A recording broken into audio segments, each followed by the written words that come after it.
কল্পনা করো তুমি সমুদ্রের পৃষ্ঠে দাঁড়িয়ে আছো, ওপরে সূর্য, নিচে অন্ধকার রহস্য।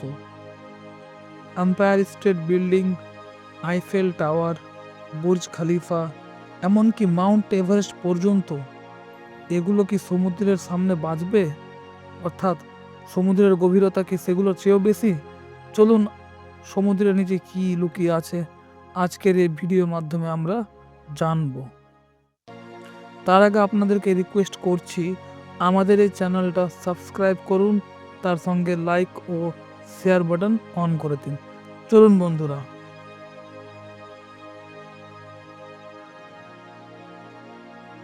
আমরা 0 থেকে শুরু করে 200 মিটার যদি নিচে যাই, এখানে দেখতে পাবো রঙিন কোরাল রিফ, ডলফিন দলে দলে নাচছে।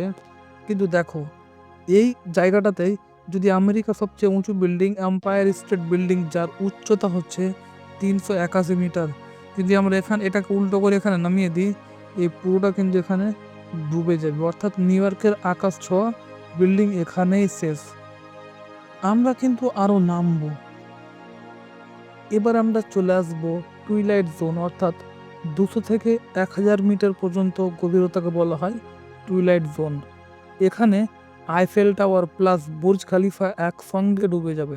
দুবাইয়ের যে সবচেয়ে উচ্চতম বিল্ডিং বুর্জ খালিফা, সেটা এবং আইফেল টাওয়ার দুটোই কিন্তু এখানে ডুবে যাবে। জেলিফিশ এখানে আমরা দেখতে পাবো। আপনারা ভাবতে পারছেন গভীরতাটা 1000 মিটার। এখানে আলো মিশিয়ে যায়, জল জলে জেলিফিশ, ল্যাম্পফিস্টের ফাঁদ। আইফেল টাওয়ার যার উচ্চতা 324 মিটার, সেটাও কিন্তু জলের তলায় এখানে পুরোপুরি তলিয়ে যায়। বুর্জ খালিফা যার উচ্চতা 828 মিটার, এখানে তার স্টপ, অর্থাৎ দুবাইয়ের রাজা হেরে গেল সমুদ্রের সামনে। এবার আমরা চলে যাব 1000 থেকে শুরু করে 4000 মিটার নিচে। 4000 মিটার, ভাবতে পারছেন না, একদম পুরোপুরি অন্ধকার।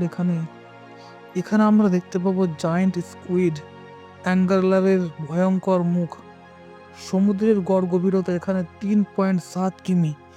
এভারেস্ট যার উচ্চতা হচ্ছে 8800 মিটার, এখনো অনেক ওপরে রয়েছে, কিন্তু আমরা থামবো না। আমরা চলে যাব আরও নিচে। এবার আমরা চলে যাচ্ছি 4000 থেকে শুরু করে 6000 মিটার নিচে। আবিসাল জোন এই অংশটির নাম করেছে অনেক। হাইড্রোথার্মাল ভেল্ট থেকে গরম পানির ফোয়ারা এ অংশে দেখতে পাওয়া যায়। সালফার খেয়ে বাস করে অদ্ভুত ওয়ার্মস। এখানে নেই কোনো আলো, শুধু জীবনের অলৌকিকতা। Mind blown. এবার আমরা চলে যাব 6000 মিটারের আরও নিচে, অর্থাৎ আমরা দাঁড়াবো গিয়ে 11000 মিটার, অর্থাৎ 11 কিলোমিটার নিচে গিয়ে দাঁড়াবো। এই অংশটির নাম হচ্ছে হ্যাডেল জোন। এভারেস্ট পুরো এই অংশটাতে কিন্তু ডুবে যাবে। স্নোট অক্টোপাস, স্নেল ফিশ বাস করে এই অংশে। পৃথিবীর মধ্যে সবচেয়ে উঁচু জিনিস হচ্ছে মাউন্ট এভারেস্ট। এটাকে যদি আমরা উল্টো করে এখানে বসিয়ে দিই, পুরোপুরি ডুবে যাবে এটা। আপনারা ভাবতে পারছেন সমুদ্র আমাদের চিন্তা ভাবনার চেয়েও বিশাল। আপনারা বুঝতে পারছেন সমুদ্র আমাদের চিন্তা ভাবনার চেয়েও বিশাল। কি আছে এই সমুদ্রের মধ্যে?